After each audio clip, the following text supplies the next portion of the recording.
Nabi Muhammad sebagai Nabi kami, sebagai Rasul kami, lalu orang Kristen tidak mengimaninya, maka wassalam, kamilah yang selamat, Bapak yang masuk neraka.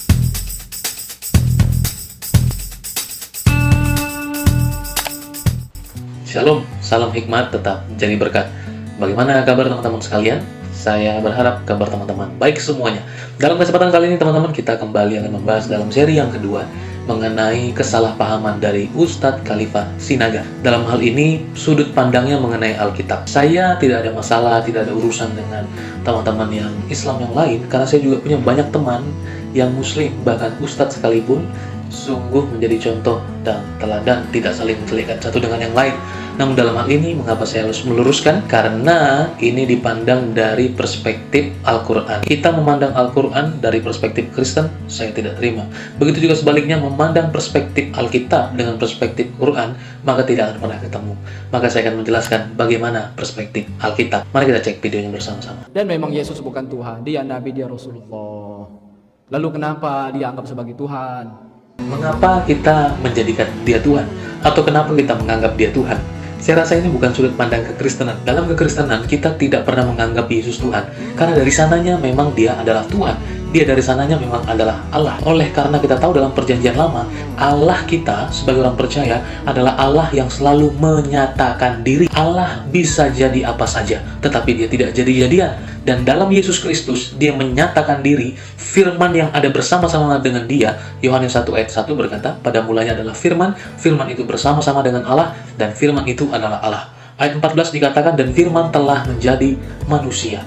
Maka kita tidak pernah menganggap Yesus Tuhan, tetapi dia hadir, menyatakan diri, dan sungguh dengan mata yang terang benderang, kita tidak bisa memungkiri bahwa apa yang Tuhan Yesus kerjakan selama dia menjadi manusia adalah perbuatan Tuhan. Alasannya Bapak Ibu kurang lebih dua, ya.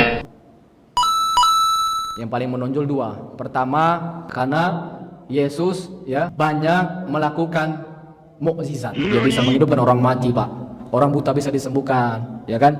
Orang dalam kubur bisa dibangkitkan, penyakit kusta bisa disembuhkan. Padahal itu semua biiznillah atas izin Allah. Namun, ketika itu para pengikutnya, mohon maaf, SDM-nya mungkin masih lemah. Melihat orang seperti itu luar biasa, ya kan? Ya kalau kita sekarang aja ngelihat orang-orang yang bisa meramal gitu ya kan, bisa mengobati, bisa gini, kita puja-puja masyarakat kita, betul ya? Ini orang sakti ini, ya kan? Orang pintar katanya. Tapi kalau saya bilang orang bodoh itu, bukan orang pintar. Para paranormal, para dukun itu, ya kan? Masyarakat kita sering bilang orang pintar, ya kan? Orang bodoh itu.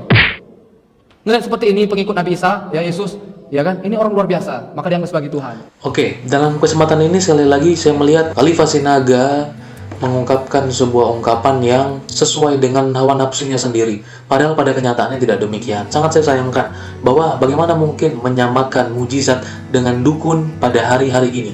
Tentu tidak sama sekali. Maka kalau kita mau pernyataan eksplisit, apakah Tuhan Yesus juga pernah mengatakan bahwa mujizat ini ya bukan dari saya, ini bukan dari kemampuan saya? Apakah juga Tuhan Yesus pernah mengatakan demikian? Nah, kalau dalam pernyataannya bahwa Tuhan pembuat mujizat, kita percaya kepada Yesus karena dia pembuat mujizat, ini salah sama sekali. Makanya saya meyakini bahwa ketika Ustadz Khalifah Sinaga ini meninggalkan imannya, dia tidak tahu sama sekali tentang Yesus. Menjadi Kristen tapi tidak kenal Yesus. Akhirnya ngomongnya sembarangan. Ada dua hal yang membuat katanya kita mentuhankan Yesus. Ini sangat fatal dan tidak ada satupun orang Kristen di muka bumi ini yang menganggap Yesus Tuhan karena mujizat. Tidak demikian. Kalau kita baca firman Tuhan di dalam Markus pasal yang ke-1 ayat 22, saya akan bacakan.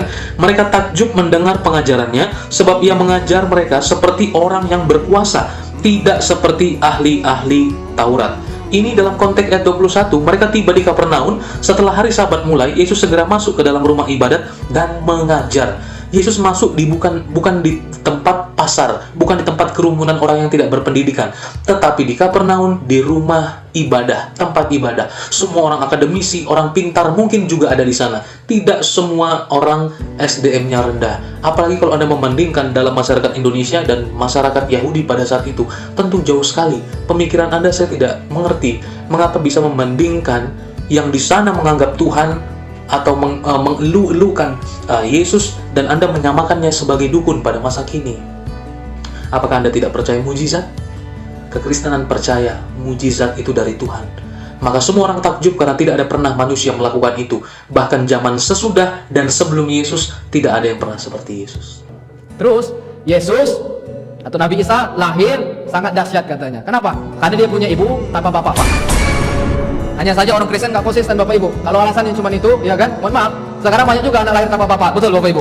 Aturan Tuhan juga itu, ya kan? Sekali lagi pernyataan yang tidak bertanggung jawab bahwa mengapa orang Kristen mentuhankan Yesus oleh karena kelahirannya yang dahsyat. Sekali lagi saya mau bilang, Anda Kristen dan bergereja di mana sampai Anda punya pemikiran seperti itu? Tidak ada alasan bagi orang Kristen mentuhankan Yesus karena dia memang Tuhan. Dan tidak ada alasan orang Kristen mentuhankan Yesus oleh karena kelahirannya tanpa bapak. Kami semua tahu bapaknya Yesus secara kemanusiaan pada saat itu adalah Yusuf dan Maria adalah ibunya. Maka saya tidak habis berpikir mengenai pendapat-pendapat Anda. Dan yang saya khawatirkan, orang yang menonton video Anda, anak-anak Tuhan yang menonton video Anda, dan juga Anda setelah memberikan wawasan yang jelek kepada umat Anda sendiri. Ini adalah wawasan yang tertulis dalam Alkitab, tapi Anda menyampaikan apa yang tidak sesuai dengan kebenaran firman. Saya tidak masalah mengenai tafsiran, mengenai pendapat Al-Quran tentang Isa. Saya tidak masalah dengan itu. Tetapi persoalannya Anda sedang tidak mengajarkan Al-Quran, tetapi Anda sedang mengajarkan Alkitab, tetapi dengan sudut pandang yang salah. Dan itu adalah cara pandang yang salah. Tapi saya akan coba meluruskan supaya penonton dan juga hadirin semua mendengar bahwa apa yang Anda nyatakan itu adalah hal yang salah. Ketika Tuhan Yesus lahir tanpa bapak, itu sudah salah. Dia punya bapak, yaitu Yusuf. Tapi memang kelahiran Yesus bukan karena hubungan suami istri, oleh karena karya Roh Kudus membuahi kandungan Maria. Kalaulah memang agama Kristen yang benar dengan mengimani Yesus sebagai Tuhannya, kami pun orang Islam itu selamat. Kenapa? Kami juga beriman kepada Yesus, kami juga beriman kepada Nabi Isa, betul. Tapi kalau Islam yang benar dengan kami mengimani Nabi Muhammad sebagai Nabi kami, sebagai Rasul kami, lalu orang Kristen tidak mengimaninya, maka wassalam, kamilah yang selamat. Bapak yang masuk neraka, saya bilang gitu.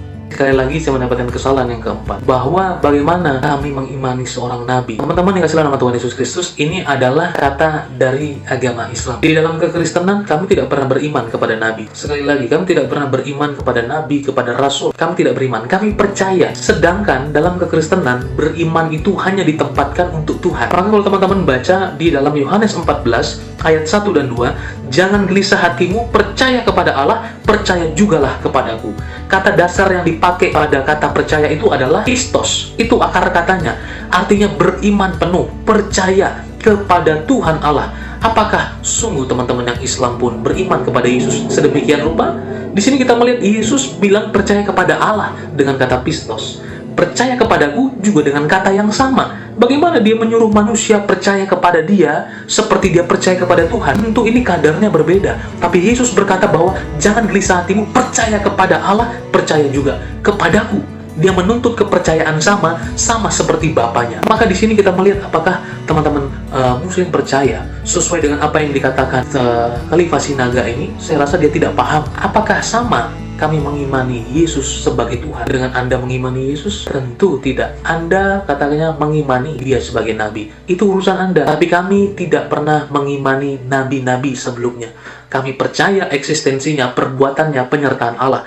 Tapi bagi Yesus, kami mengimani dia sebagai Tuhan dan Allah. Teman-teman sekalian, saya memberikan nasihat kepada orang tua. Didiklah anakmu baik-baik, bawa dia ke gereja, bawa dia ke sekolah minggu, ke Sabtu ceria, Rabu gembira, Jumat bahagia, apapun acaranya dalam bentuk anak-anak, bawalah mereka. Agar Anda tidak salah didik, agar Anda sungguh-sungguh juga bisa terbantukan supaya anak Anda bertumbuh dalam terang kebenaran firman Tuhan.